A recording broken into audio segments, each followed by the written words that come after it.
This is the Three Man Podcast, a football podcast where we discuss football, and more football. We got three of the very best bringing it to you.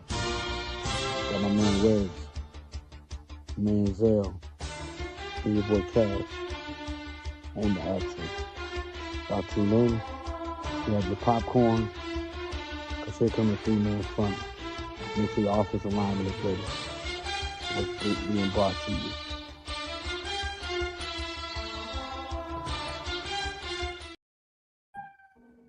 All right, just in time for the ambulance. Three-man front podcast. This is Jim Weglars, aka Wegs. Follow me on Facebook, and it's live on Facebook. Kenny, thank you. X and Instagram at Wegspool. Kenny, where can we find you, sir? Well, you can find me on Facebook at Kenny Casanova, over on YouTube at Casanova Vibes, man, and anywhere on the podcast sphere. That's right. We got our guy Zell. He's on a boat somewhere, Mexico, I think he said. Yes. Kept on coming in and out, so hopefully joins the comments. You can watch this live on Casanova Vibes on YouTube, on our Facebook accounts. We are going to have it up on Spotify this time, right? Yes, we do have a Spotify that we will be posting. Definitely we'll be posting it tonight. So you will have the audio for people who want to listen to podcasts on their way to work, or if they just were doing stuff around the house or anything like that. So yeah, we'll be posting that on our pages, on our Facebook pages, or wherever on all social medias. That's great. Kenny's the man. Got it done. Yes. So there's a lot of news, Kenny. I mean, it's crazy. So I guess the question: do you want? I put it in three categories: the good news, the bad news, or the meh news. Which news do you want first? I guess we should start with the meh news because let's start in the middle and work our way out. Let's do that. Well, the meh news starts off with Tampa Bay. They seem to be having some issues.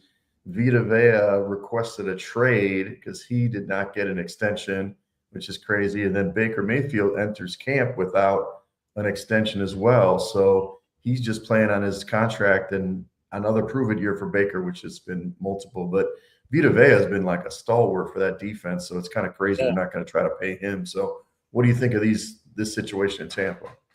Tampa seems like either they're clearing house or they're just being cheap. To me, the Vita Vea situation is crazy because to me, Vita Vea makes sure that no run. You're not running here. Vita Vea claws up that middle, plays it very well. He's been doing it for years. Them not paying him is crazy. The Baker Mayfield situation, I think it's crazy too because he's done a lot of great things for them. I mean, kept him relevant after Tom Brady left was very important. You know what I'm saying? So, I think that they better be careful letting Vita Vea just leave. Yeah, no kidding. I mean, there's guys at that size. As then they stay healthy, they can play later. I mean, you got guys that they clog up the middle. They just clog up the middle. That's all they got to do, and that's what they keep doing. So, I think it's a mistake too. I agree with you. I think it's kind of indication, like, hey guys, this is kind of our last hurrah before we kind of strip it down. I mean, we'll talk about the South divisions in a couple of weeks, but I'm definitely the mindset that Todd Bowles, this is last year. Yeah, that's probably the swan song. Makes it magical. Yeah, I can see that being a swan song for him. I definitely, I think Vita Vea. I mean, he was talking about possibly going to the Broncos. That's not fair. Don't do that. They're already on defense already. There's no reason to add him. Please. Yeah. And then they were talking about possibly Houston. I was like, please. Don't make it fair. Make it fair, man. But if they don't do well early in the season, you never know. Maybe they trade him. One of those contenders. That would be a huge difference maker down the stretch. That's what I'm saying. That is a huge because even if you don't start him, he's a depth piece. So you got all that depth sitting there on top of the fact that you can't run on him. I'm serious. I watched him play. You cannot run on Tampa Bay. Even if you have a little bit of success early, it's not going to last long because what's going to happen is he is going to start getting in that backfield. He's going to make a move. I don't know how he do it at his size and that weight to be them quick feet. to be able to get back in the back for you. Like, oh my gosh, how did he blew up the play? I mean, now your momentum stops. So I mean, Tampa Bay. I mean, like I try to tell people, all teams are not trying to compete for a Super Bowl. That is a lie, Right. yo. Don't let teams tell you it's Super Bowl or bust buzz. No, it's not. No, it's not. No, it's not. That's right. No, it's not. The other meh news is Kirk Cousins, I guess, enters camp as the starter for the Raiders. Does that mean he leaves camp as a starter? It just means he's going to probably start, maybe even week 1. But they didn't draft Mendoza #1 to sit there. So I don't know. I mean, obviously Cousins is a veteran. He can pick up the offense a little quicker. Do you think this is real news, or do you think it's just it just makes everybody stop asking if there's a competition? It's one of those where we knew what was going to happen when they signed Kirk Cousins. I mean, you kind of figured they were going to give the kid a chance to develop and sit behind the quarterback and learn the offense and everything like that. And Kirk Cousins in that type of offense is actually really good. So it would be good to just learn from Kirk and, just on a professional level, stuff like that. But I don't see Kirk lasting the whole year. I see Mendoza probably around week 8 or 9, probably getting in there. Hope Kirk don't get hurt and everything like that. But just, I just think that they'll know when it's time to put Mendoza in. They'll know when he's ready. They'll know when he's ready. Flip them in at the bye, or if they go to London or so. I didn't double check their schedule, but if they've got something like that, come back and not play them against the Broncos or some team that's going to destroy them in week 1. Some easier opponent. Okay, so good news or bad news? Which one do you want now? Let's just get bad, man, and then we'll end on a good note. We'll end this segment on a good note. Let's go bad. I agree with you. Man, this was tough. We were talking before the recording here. Yeah. Eric Bieniemy's wife got shot by their son at home. Now she's in stable condition, thankfully. Yes. With injuries, but super sad situation. I don't know if you saw Andy Reid's statement. It was kind of like, well, things happen. It's like, dude, things happen. This is crazy. It's a thing, yeah. Let's not generalize this right here. This is not a general thing. Like, it's not normal. No. It's like not normal, and it's one of those things where we just don't know what people are going through in their mind. And, hopefully, beyond, this, hopefully he gets the help that he needs. Because when you do this is kind of like, oh yeah, it's more to it than just A and B. It's not just A and B. Right. Something is truly going on, and I'm glad that they're saying that she's doing good. That she's in stable condition, and wishing her a full recovery, not just physically but mentally. That scarring. My own son just shot me. Exactly. Like, to me, that goes beyond, just the physical injuries. That's a mental thing. I will say with Kansas City, they're such a stable franchise for the most part. And Andy Reid went through some stuff with his kids, if you recall, not to this level, but, so if anybody can do it, it's Reid and that team, just kind of rallying around the family and making sure. I mean, Bieniemy, of course, he left the family and came back because he was in Washington and everything, and came back. So I hope, like you said, hope she recovers, hope the son gets the help he needs, but not something I want to see on a daily. The other real bad news was Kyle Shanahan, and you said this before the pod. Yeah. They were trying to be sneaky on this. July 14th, this happened. Where Kyle Shanahan got an accident. And his car accident was really bad, and he went into the intersection. From what I understand, he was at fault. And you said it was 40 stitches in his face. Yeah. So he's not really at training camp. He can't be out there the way he normally is. So what do you think an impact of this can be? I mean, it's huge impact because, to me, it's a make or break year for San Francisco. I think this is a possible swan song year too because how many times are you going to do this? Yeah. The question is, we can't keep blaming injuries. We can't keep eventually it's one of those things where it's like, listen, maybe you have taken us as far as we're going to go. Right. And we need something else to push us over the top. Not saying Kyle Shanahan will be hired just like that. He'll be hired just like that because the scheme he runs is so quarterback friendly. and it's so and it's a great system. It works. You win a lot of games, but the game is where they struggle at, and it's one of those things where they're gonna have to figure out the game. Why can we not win that? Why can't we not even get back to that now? I mean, to me, if they miss the playoffs, there's no way you bring back Kyle Shanahan. And to me, this is just get right year. I didn't think of that way, but I think you're right. I mean, you look at the division. Now, granted, the Rams could wrap it all up if they retire. You could see McVay retire as a young man, and obviously Stafford in his final chapter. But you got a young guy in Seattle who's not going anywhere, and they've got a good young team, great GM. So maybe you're right. It's tough because they had that window. NFL teams have like a 3 to 4 year window. We'll talk about some of them, but like they have that 3 to 4 year window, and if they don't hit it in that window, they got to start over. I mean, as good as a coach might be, maybe they can survive. Like, we talked about Harbaugh changing teams now, but like maybe you can last for a 10, 12 year stretch with a couple different iterations. But at some point, if you're not getting it done, yeah, maybe you're right. That's what I'm saying. I mean, I started thinking like that, like after this past year, because I'm just like, okay, what are you going to do? Because I understand injuries happen, but man, this is every year. It's every year it's an injury.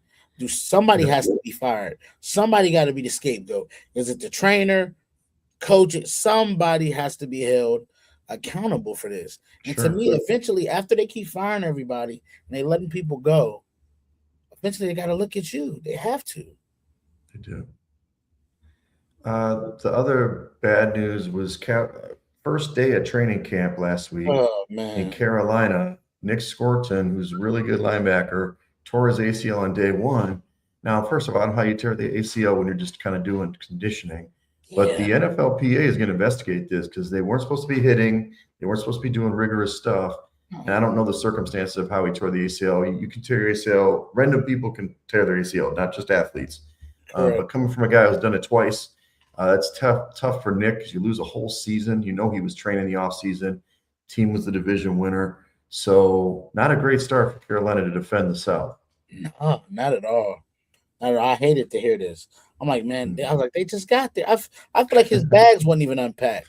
Exactly. I'm serious. Was he walking off the bus? What happened? Yeah, he was like, I'm like, what's going on? He's on the way to the cafeteria and try to cut in front of somebody and cut the wrong way.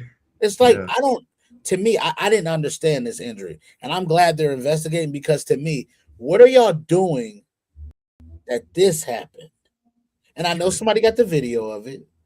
Y'all, they videotape everything. And so I'm glad they're doing that because get to the bottom of this thing. There's no reason why he's hurt already. Right. Already. You said you said if you said before the pod that the Steelers aren't even hitting in the training camp. Oh no, yeah. They cut prevent injuries. Mm-hmm. So you got this situation where they're not even supposed to be hitting or whatever happened. That's what I'm saying. I just don't understand it. It's kind of when I seen it pop up on ESPN and I looked, I said, how do you tear your ACL when you just not on the first day? Like we didn't even get to the playbook for on the first day. They're just stretching. We're stretching and discussing, what's going on. And ACL injury, like I try to tell people, because I did that to myself. I tore my ACL too in high school. And man, the injury is bad, but the worst part is the rehab and trying to trust it again. That it's a mental hurdle you got to get over because you got to trust that knee again. I mean, you're an athlete too, so it's like double. You really be using it. I'm just a regular guy. That's right. Well, let's talk about the good news, Kenny. Let's get the positive stuff. A lot of extensions just in the last 24 hours, which is exciting.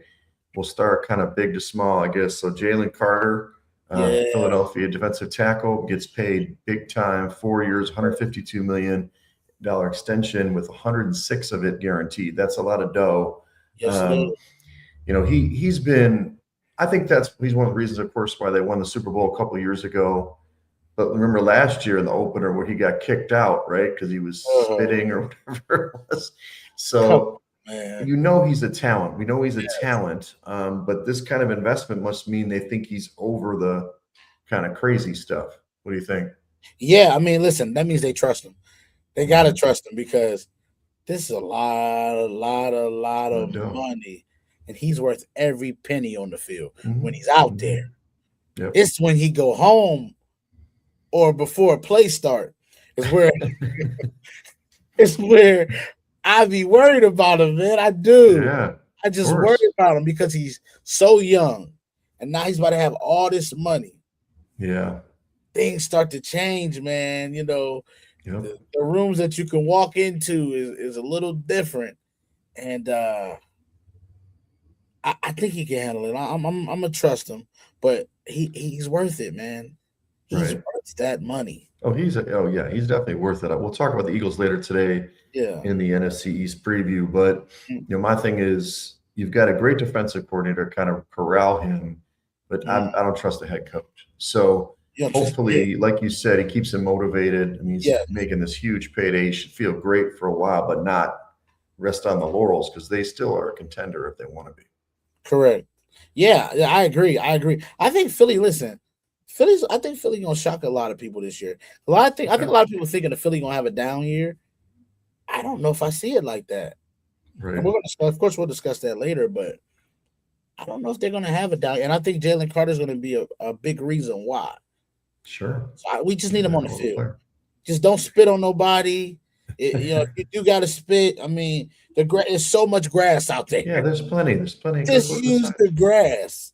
Use the grass, and just don't. And especially because it's Dak. It's not like Dak is all tough. Yeah, you're just trying to intimidate Dak. You don't need to spit on him. No. Just hit him. Kind of bump him or something. Yeah, just bump him or hit him legally. We talked about Denzel Ward, a cornerback for Cleveland, gets his extension, just 2 years, but still becomes the highest paid cornerback in the NFL, $62.5 million over the 2 years. It's a $52 million guarantee deal, so he does get to pay the highest cornerback. We were talking about your guy, Joey Porter, so this kind of sets the market a little bit out there.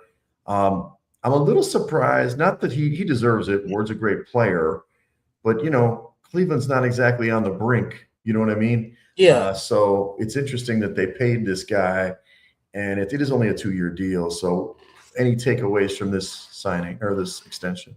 It's a great move for them. I think you kind of want to. I mean, you do want to keep Denzel Ward because to me, right now you can't afford to lose him too. You already just lost a franchise tone setter and Myles Garrett. You don't want to lose two of them because to me, I told people, I said, just as important as Myles Garrett is to that front seven, Denzel Ward is just as important to that back four. And I said, he's the all-pro guy back there. Myles Garrett, the all-pro up in the front seven, but he's the all-pro back there. Like Denzel Ward is a really, really, really great corner, man. I mean, trust me, we go to twice a year. They need him bad. So I get it. I get you don't want to lose. You don't want to have an off season where you lost Denzel. No. And because you got a holdout. You don't want to hold out. That's what I'm saying. Sure. You got to think about it. He could walk. He could have walked. I'm saying. You lose him for nothing. You don't want that to happen. Right.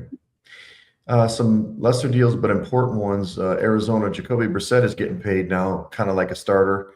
He gets a raise from $4.8 million to $21 million, 15 of which is guaranteed, which is kind of nuts to me because, I love Jacoby. I'm happy for him. He's actually been a great pro, but not necessarily a high performing pro. So this tells you, which is crazy. They let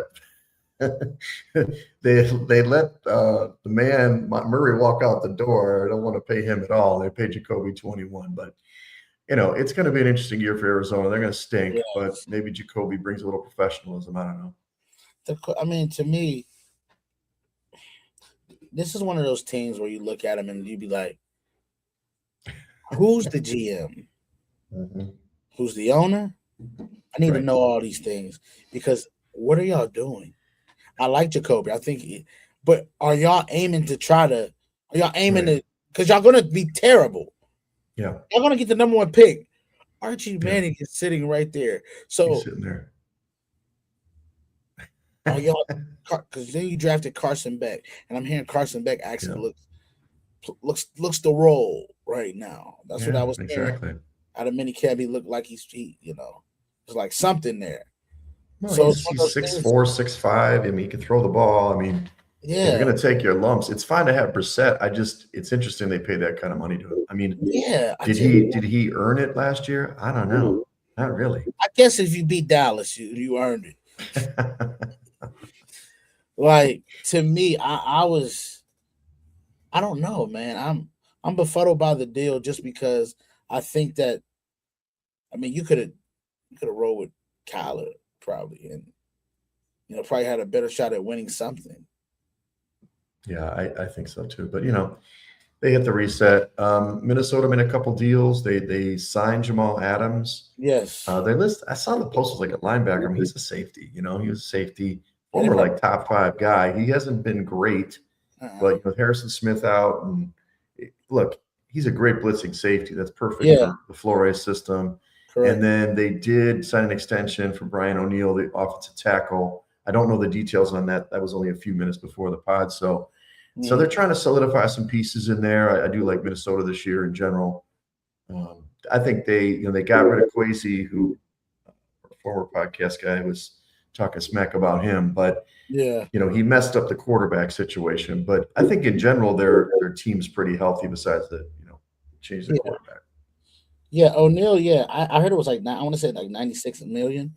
I want to say they paid him. I think I was hearing. Yeah, this is a big money deal. Yeah, they made sure they locked their guy down. I'm not mad at it. No. Always say solidify your trench warfare guys. Sure. That means your offensive linemen and your defensive linemen. Always make sure you make sure they're happy because they do a lot of protecting. They do. So to me, good deal. I'm very interested in Minnesota this year. Yeah, how it looks. I'm serious. I think Kyler Murray being there is a big deal. All right, let's get into the previews now, Kenny. We've got the AFC and NFC East previews. We'll go team by team. We've got about 40 minutes, so maybe about 20 minutes a team. Okay. 20 minutes a division. Yeah. We'll give, obviously a little more to the top teams.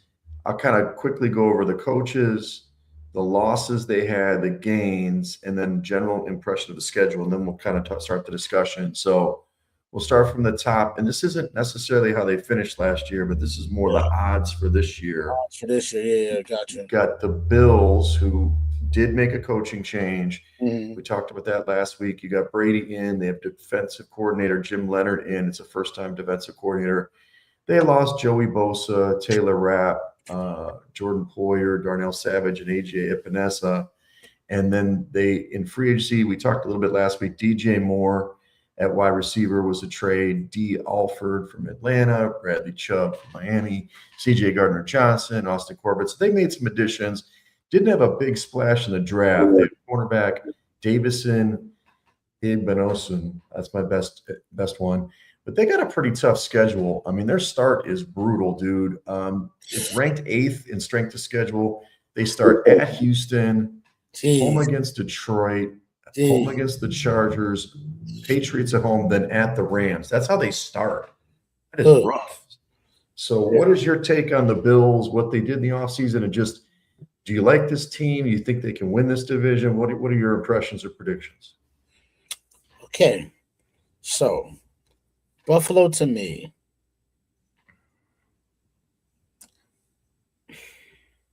be nice. I think that Buffalo to me they're a good team. Yeah. I think the season ends the same way like it always does. They get to the playoffs, and I think they go home. I'm not necessarily picking them to win this division because I don't think I don't like the start of the season, number one. I mean, that schedule is brutal. There's a possibility they could be 2-3, 1-4 in those games, or you know what I'm saying? I just don't. I think if you're gonna rip the Band-Aid off and you're gonna just let it bleed out, well then get rid of all of the infection and patch it up for real. Because to me, you try to put a Band-Aid over a gunshot wound because you decided to Joe Brady, who was there with Sean McDermott, which, you know, you fired Sean McDermott. You got to clean house to me. I don't necessarily like leaving people still in the house when you're trying to clean the house. It doesn't make sense. It's kind of like cleaning your whole house and then forgetting to wash the dishes.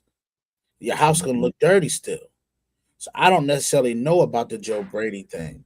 I'm not as sold. A lot of people sold on him as the head coach. I'm not. I don't necessarily think that him being a good offensive coordinator correlates to him being a good coach. I don't necessarily think that. I think that Josh Allen is going to be Josh Allen this year, of course. That's why I think they're going to make the playoffs.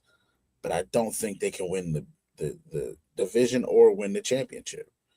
Interesting. I don't disagree with you. I think I'm going to take these out, Kenny. I hope it doesn't hang me up. Mm-hmm. Can you hear me? Yeah, I can hear you. Okay, good. We're just on regular. There was an echo there. Look, Josh Allen's top, we talk about 2 or 3 quarterback in the NFL, incredible player. Now he finished the year hurt last year, which I thought was a big impact. And he did play, he kind of messed up that playoff game, but he has the height, like the ceiling, right, to bring this team. It's all about the defense. I agree with you about the clean house thing. Yeah. But also this defense, Jim Leonard's never done this. I mean, if they were bringing a Big Fangio or somebody that we knew could turn around a defense, Brian Flores or something like that. Yeah. Like, I'd be all in on the Bills. I still think they'll probably win the division, but them and the Patriots they're just right there. I think I got them a game apart. Like, they're so close. Yeah. And like you said, that tough start, that strength of schedule is scary. That's brutal to open up the year like that. I think that if they could get off to a good start there, then we might be thinking something else. Yeah. But I don't necessarily think they're going to get off to a great start. Right. At Houston to start the year, no, you're not winning that. I'm sorry. They never beat Houston. That's what I said. They never beat Houston. I mean, even when Deshaun Watson was there, I remember that playoff game. Right. Short week against Detroit. I mean, look, my thing, in the betting world is like, I won't bet on them to win the division until this stretch, because at worst they could be, 1-4 or 2-3 or something. I'll get a better number, and then we'll see how New England goes. So, okay, so you're not sold on the division. You think they're going to make the playoffs, though? I do think they end up finding a way. I think they do what they did last year, get on a little bit of a hot streak and find a way to, win the division. I do. Okay. And then let's go into the Patriots, because they're obviously the division winner last year. They had a miraculous season. They had no major changes. Let's leave the Vrabel thing on the side for a second. Gotcha. They basically lost Diggs. They lost Kalavion Chason and Austin Hooper. They didn't really lose that much. What they gained, A.J. Brown, we talked about the trade last week, Romeo Dobbs, they got Draymond Jones, Kevin Byard from the Bears, and Elijah Vera Tucker. So they got better on paper. They did. They definitely did. Offensive tackle, Caleb Lomu, he was a good one. Gabe Lucas from Illinois, linebacker, and a tight end out of Notre Dame. But they also have a tough schedule. They're listed as the 6th toughest schedule. And unlike last year, where they had a cakewalk, they going into the season, they were like 12 or 13 games they were already favored in the preseason. They've got at Seattle week 1, at the Jags week 3. They play at Buffalo week 4. Then it gets a little easier. But late in the season, they play at the Chargers and at the Chiefs. So week 12 and week 15. So to me, the biggest thing about the Patriots is they were 14-3 last year. That ain't happening again. That was magic. No. Easy schedule. They're going to win 9-10 games. It's going to be them, and right there. So, and obviously, we're going to see if Drake May continues to progress. You talked about the Similac last week, but I think that they're going to be good. They'll make the playoffs. I think Buffalo win the division, but it's a coin flip to me. I don't think they're going to be in the Super Bowl again. That's for sure. No, yeah. I like the Patriots, man. I like their addition that they made. I like that they didn't lose a lot. So that means you can start developing a rapport with even more. You know what I'm saying? The guys coming back, working under the same system and everything like that. I think that's big. And then you lost one receiver to gain a better one, so I'm cool with that. So that works. You got another lineman. So I have the Patriots winning probably about 12 games this year. Okay. Maybe not Do four. you think the Vrabel stuff has any bearing on the season? Do you think there's a distraction? Now, granted, it came out off season. Yeah. Whenever that was, I think that's the reason why it won't be a distraction, because it was so early in the off season, I think. And now, it's time to play football. We don't care about that stuff. I think if it happened like right before camp, I think now it's probably a little bit of a distraction because the questions gonna get asked. But now you may get a question here or there asked about it, but nobody's paying attention to that. It's time to get to football.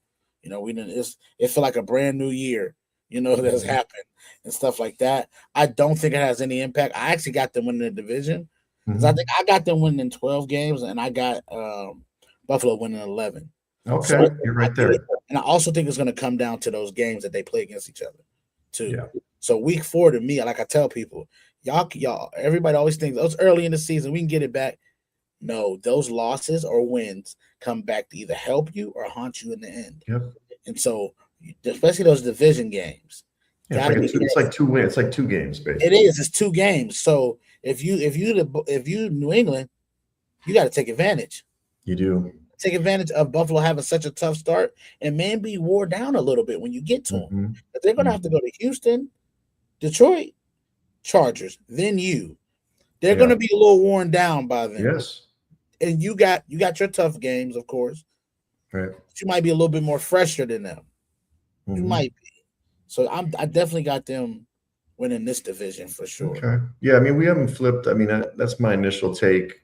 Because what I do is I go every game of the season and just figure it out. But the Patriots, it's mainly because how good were they last year? Were they good enough? Yeah. Do I believe Buffalo could have beat them last year in the AFC Championship game? I kind of feel like they could have. Yeah. It does. On paper, Patriots probably got a little better than the Bills. But then it's just a matter of how good is this defense going to be for the Bills? But I think they're just – you got these top 2 teams. Yeah, right there, yeah. I'd be shocked if the next 2 teams we'll talk about, which won't be as much dedicated time, have any kind of play. But so the next team is the Jets. We kind of beat up on the Jets in previous podcasts. Glenn is back. He brought in Frank Reich, and he brought in Brian Duker, which was Miami's DC. Not that they were gangbusters. They did lose Elijah Vera Tucker. They lost Fields and Taylor at quarterback. They did sign Nahshon Wright in free agency. They signed Geno Smith. They got a pretty good defensive end in David Onemiata, and then some veterans in Demario Davis and Minka Fitzpatrick, who didn't have a great year. But it's the draft. I mean, they got Bailey, who should be a great pass rusher, Kenyon Sadiq at tight end, and Omar Cooper at receiver. And then even Pons was a pretty good pickup. Cornerback from Indiana. Obviously, they have kind of a tough schedule too. 12th for such a bad team. Yeah. I kind of feel, to me, that I'm leading off this one. I'll let you lead off the Fins. I just believe if they start off terrible again, go 0-5, they got to fire Glenn. They got to fire this guy. Yeah. Yeah. So, I can't argue with that right there. I mean, to me, you can't start off. You have to show some type of progress. Yes. I actually think that the Jets might be decent this year. Okay. They might be decent. I think Geno coming back is a good thing. Frank Reich's system is very quarterback friendly. Sure. That's the good part about it. Yep. I think Kenyon Sadiq. I'm an Oregon fan. So I know this guy. Yeah. He is the next demon at tight end that you're going to see. I promise you. Geno, that needs to be your favorite target. Find that man. He's going to get open. He can line up in a slot at tight end and wherever you need him. And he blocks. See, a lot of people don't realize that. It's an underrated part of his game. But he's not one of those shifty guys that don't block. He actually blocks really well. I like his game, man. I think the Jets could win. Let me not get crazy. I'm gonna say 6 games. Wow. Okay. Say 6 games. Possibly. Possibly I'm not 7. saying you're wrong. I honestly, and I mean, Reich kind of had his chance before, but they set it up where it's like, I think if they come out bad and they fire Glenn, Reich will take over and run coach.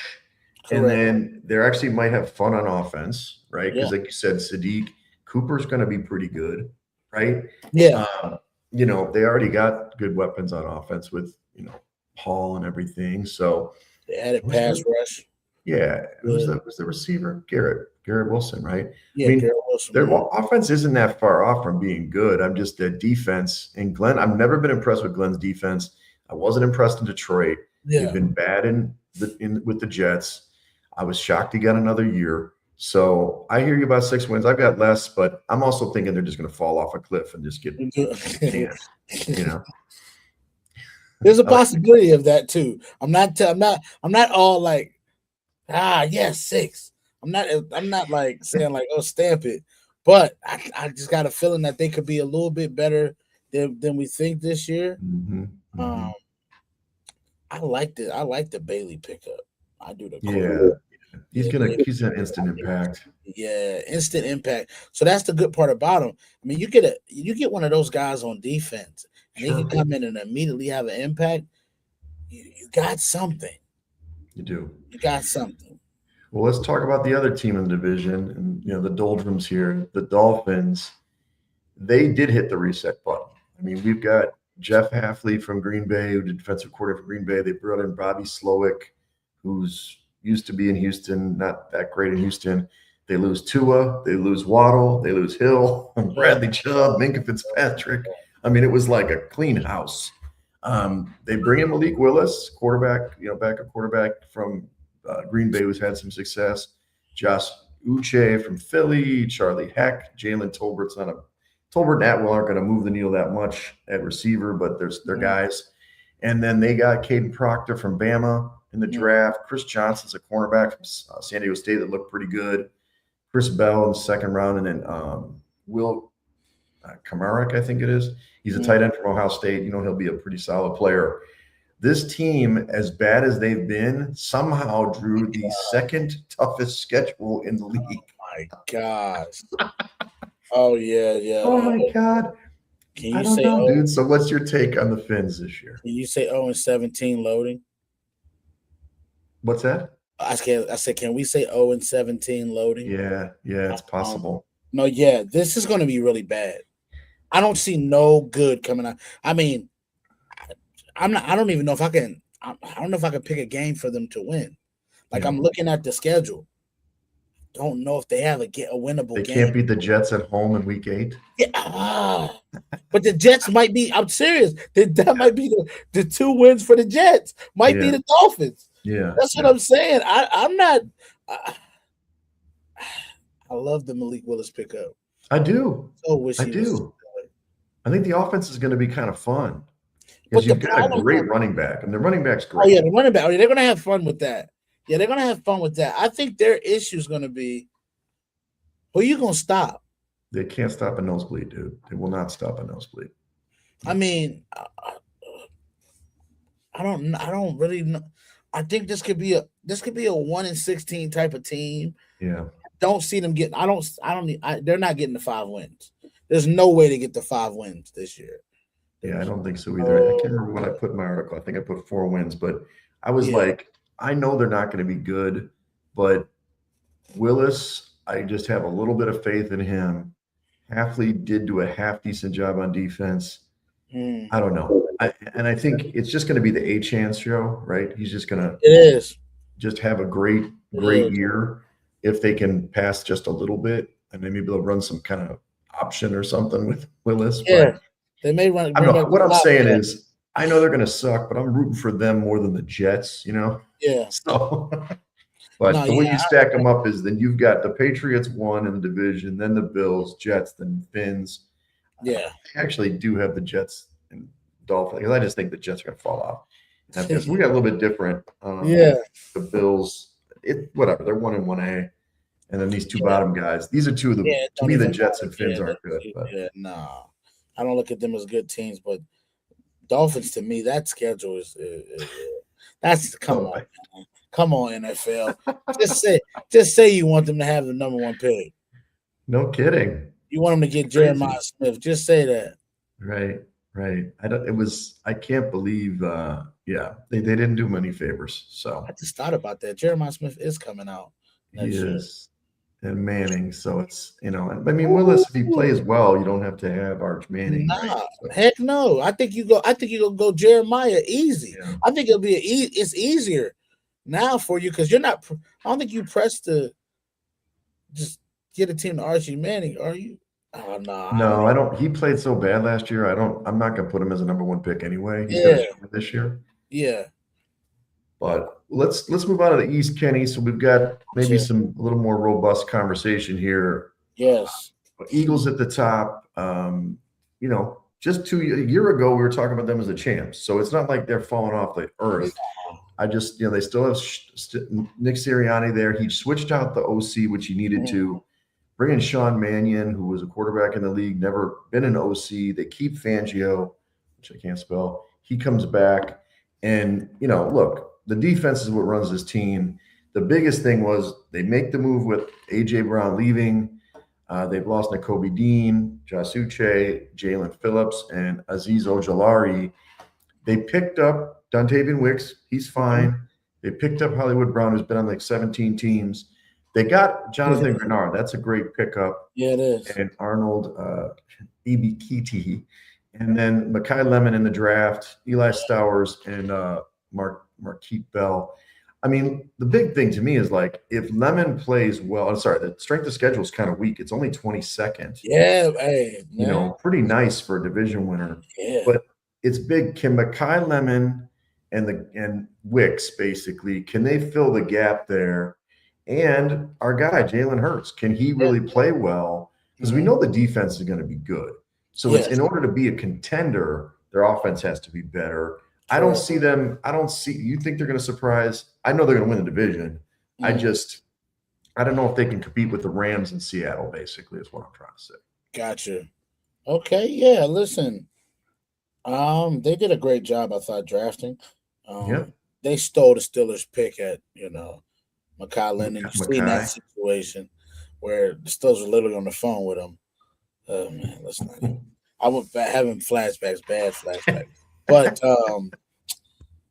I think the strength of schedule thing is what's going to help them.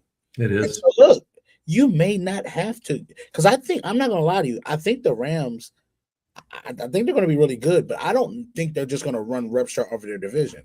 Right. I think division opponents to me are going to be, if they do lose, it'll be to one of those guys in their division.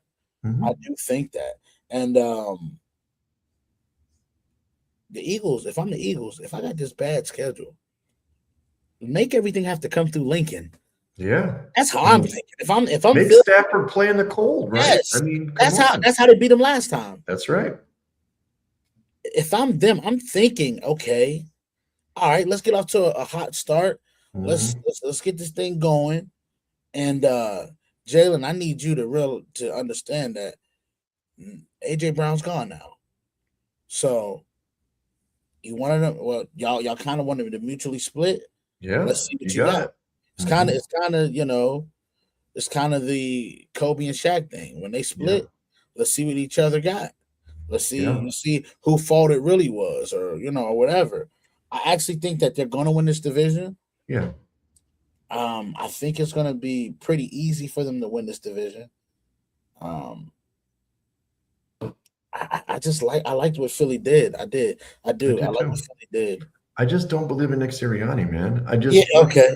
I mean, look, again, they did things, obviously AJ had to go. I get it. Yeah. But like a lot of that was, he didn't manage that situation. You never would have heard that from, Andy Reid or, whatever. Like, I mean, just guys that have done it.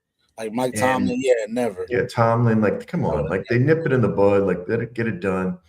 But it doesn't mean that this team isn't super talented. They were uber talented last year. They still could have, I can't believe they lost to San Francisco, but they still could have made it further in the playoffs, right?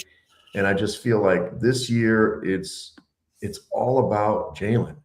if he doesn't come to play at that high level, I mean, they'll still win games. But again, we're talking about Super Bowls in Philly. Yeah, We're you're not trying just to talking get back. Yeah, you're trying to get back to the Super Bowl. Yeah, definitely. I agree. I think this whole year is about Jalen. It is. And let me tell you something.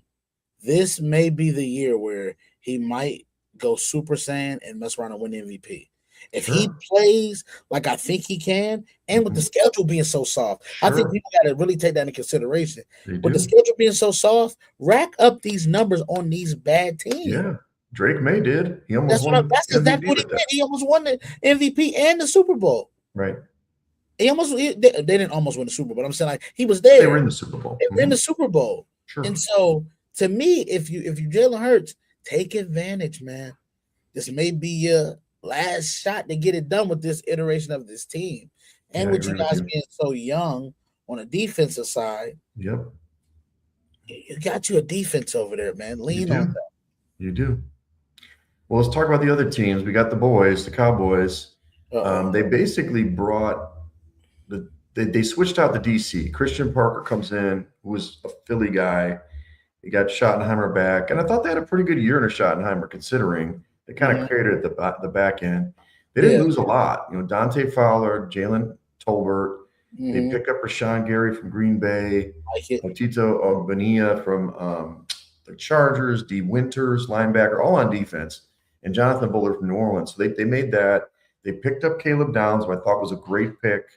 They also got Malachi Lawrence. I thought that's a good pick. It is. And then they got Jayshon Barham.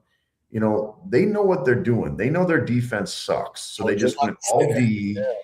And now they have the 19 toughest schedule, which is kind of in the middle. And they really, the big game is, they're going to play Philly at Thanksgiving. It's a back-ended schedule, I guess.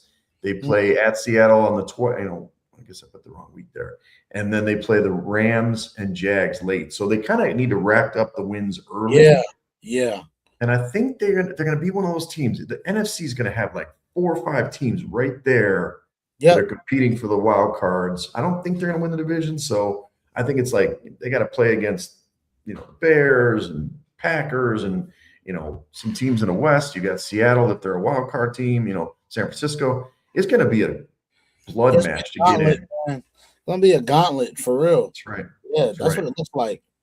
Let's talk about Dallas, man. I like that their strength of schedule is not too bad. Right. I think that tough stretch, that's going to be the make and break part, I think, for them getting in, because even if they rack up early, I think the problem going to be is it's going to come down to those week 14 games at the Rams, against Jacksonville. Right. You got to at least split with Philly.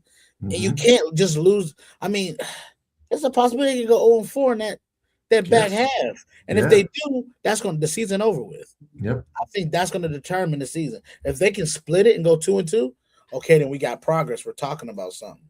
Yep. If they go 1-3, 0-4, I don't think that's going to bode well, just because these are some of the teams in here are probably going to be wild card teams. Yep. Some are head-to-head matchups that you're possibly going to need, like against Seattle. Yep. Somehow the Rams don't win the division, and now that you and the Rams are competing for a wild card spot, you lose to the Rams. That's it. Yeah. You can steal your fate. That's so right. I think it's just really important, like you said, to get off to a good start. But not only that, those tough games, you're going to have to, hey, man, you're going to have to put your big boy pants on and go get those. Yeah, they got to show some toughness. I just think that, they kind of skated for a couple of years. You had Micah Parsons, who was great, made that whole defense better. Mm-hmm. As soon as they lose them, they're like, we don't care about defense. We're going to try to outscore everybody. And that just doesn't work, And so this year, they're trying to load up on that side of the ball. Whether it work, not sure. They're still got a great offense. I mean, they got 2 receivers. Yeah. Quarterback, you can dog Dak all you want, but he gets the ball out. I think the running game is not great. Mm-hmm. They did lose Miles Sanders, but I think that they've got the 2 wide receivers are so good and tight ends pretty good. They can get the ball. They can score. It's just can they stop them? Yeah. I definitely like their weaponry on offense. I mean, like you said, the running game ain't nothing really to go home about, but it's serviceable. Yeah, it works for this. keeps you honest. Yeah, it keeps you honest. Something to worry about. So, well, let's talk about the Commanders. They had the down year. Obviously, Daniels got hurt last year. Quinn is back. I think he's firmly on the hot seat, though. They've got offensive coordinator David Blau and then Durante Jones. So Kingsbury left. He was good. I don't know when he left. Tried to get a job. I don't know what happened. Durante Jones from Minnesota is the DC. They didn't lose a ton. Tyler Biad, I don't know how to say his name, Biadaz and Noah Igbeniji. They basically shelved a lot of dudes that were past their prime. Bobby Wagner, stuff like that. They finally got rid of Marshawn Lattimore, but they had to pick up a bunch of guys. So they got Owe from the Chargers, pretty good. Chase on from New England, Rashad White on offense, Tim Settle from Houston, defensive tackle, and then they got the tight end Okonkwo from Tennessee, who's pretty good. And I love Sonny Styles. I'm just a Sonny Styles guy. I hope he's great because he's so he seems like a cool guy and he's really fast.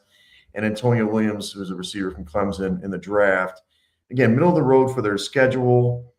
I just don't trust this team, dude. I don't know what it is. I think this team's going to fall off too. I love Jaden Daniels, but I don't. As much as Sonny might make a difference in a few games, their scheme sucks, and they weren't good a couple of years ago when they went to the NFC Championship game.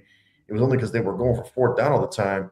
I don't see them making enough of an impact on D, and I think even in their division, I think they're going to finish fourth in this division personally.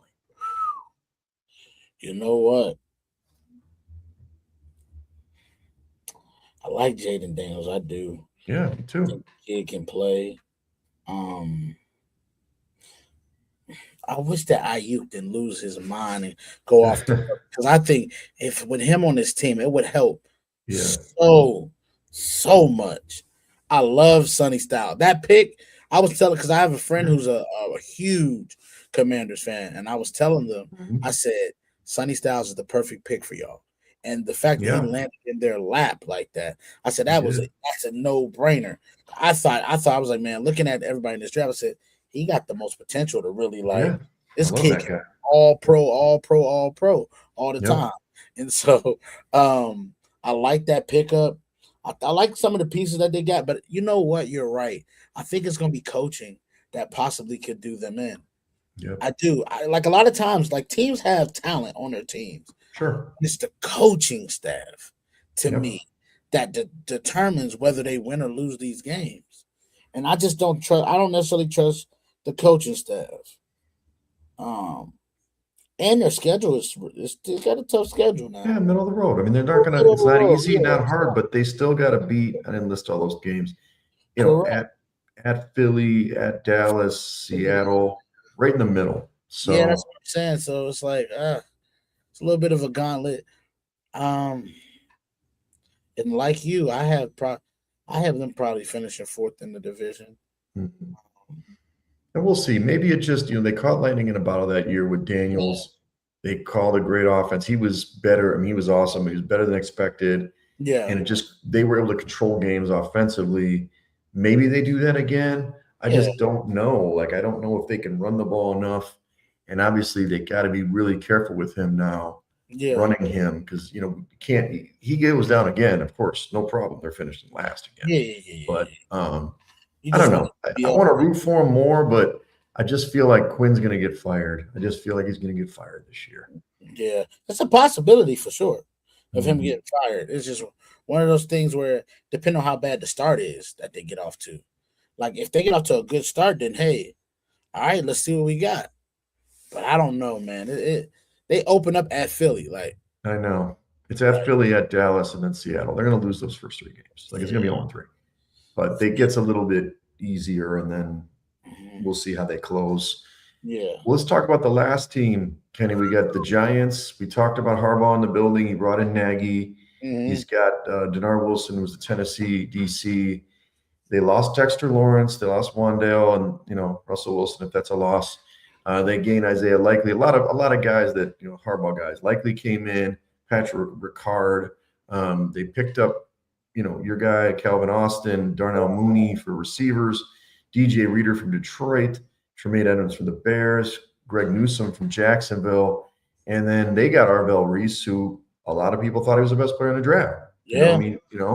And then they'd get the big tackle out of Miami, Maui Goa, and then Colton Hood from Tennessee is a good corner, and Malachi Fields from Notre Dame. I think they had a really good offseason. Now, middle of the road again on the schedule. I think they can get some momentum in the middle by playing Tennessee week 3, Arizona week 4, Washington week 5, and New Orleans, who might be good, week 6. So I like this team. I don't think they'll make the playoffs, but I like them to improve, maybe win 7-8 games and be in more games because Harbaugh's a professional coach. I'm going to go out on a limb with this team. I really love what they did this offseason. I got them finished second in this division. Wow. Head of the Cowboys. Yeah, over Dallas.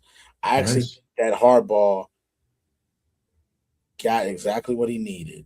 He brought some of his guys over from Baltimore, added some new young talent. If Malik Neighbors can just stay healthy. Yes. If Jackson Dart realizes I'm not a freaking running back. I'm not Adrian Peterson. Exactly. If Cam Scatterbull don't shatter his ankle trying to do a backflip on stage. If they can just be healthy. Yes. I'm telling you, this could be a possible sneaky wild card team this year. Yeah, I think it's definitely a possibility. Because John Harbaugh, if I know anything about him, he's a tone setter. Yep. Not only is he a tone setter, he is a franchise setter. As far as this is how it's gonna go. This is what it is, and that there's no ands, if, or buts about it. I really do believe in this Giants team. I think they're going to be second in the division with Dallas third, and I can see the Commanders finishing fourth. Just because I think that the Giants are going to take such a big leap this year, right? And it's just going to be somebody got to finish fourth. Somebody got to finish fourth. The Giants are going to be tougher than Washington. Period. Yeah.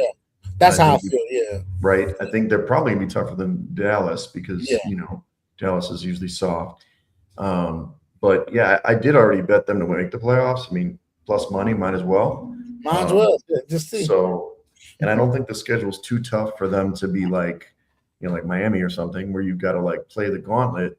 So, look, you're able to sweep the Commanders somehow, take one off of, now they probably won't beat Philly, but they take one off of Dallas. You're 3-3 in the division. You win some of those easy games. They beat Philly last year. They did. That's true. They beat Philly last year at New York. So you may be able to sneak one off of them. Sure. Catch them slipping on one of those Thursday night or whenever they play. I don't mean Thursday night, but any of those type of games where you might catch a week where Philly's sleeping. It's last year. The Giants were in games for a while before they got all the injuries. It was Dart was playing good. Scatterbull, was crazy, but he played well. Yeah. Remember they should have beat Denver when they were at Denver. They blew that game. They should have beat the Bears at the Bears. Yeah. The Bears came back in the last minute. Like they had some games last year, and this was with Dable's okay offensive coach, but I don't think he's not a leader of men, right? So Harbaugh, if we believe in Harbaugh, he's gonna, like you said, change the culture, get these guys to play tougher every play, be in games late. And win them instead of losing. Yeah, man. Okay, so you let's to recap. So the NFC East, you like Philly as I do for the top. You like the Giants, then the Cowboys, then the Commanders. Correct. Yeah, and I'm based similar. I just flip. I've got the Giants. Again, I do like a couple things. I make bets because I'm like, I think this could happen, but my initial thing was Cowboys 9-8. Giants 8-9. Oh, that's a coin flip, right? Okay. That's just a game. That's just one game, yeah. And then I don't know if either of those teams are gonna make the playoff because we'll go over the whole league, but I'm telling you, the bloodbath that is the NFC North, and then of course the teams in the West. There's 3 good teams in the West, 3 to 4 good teams in the North. Yeah, a couple teams here fighting. So again, those schedules because the Bears have a terrible schedule. They're gonna be a tough year, but but that's exciting, man. So that's good. Good division previews, Kenny. Nice work. Yes, it is, man. Yes, I'm excited.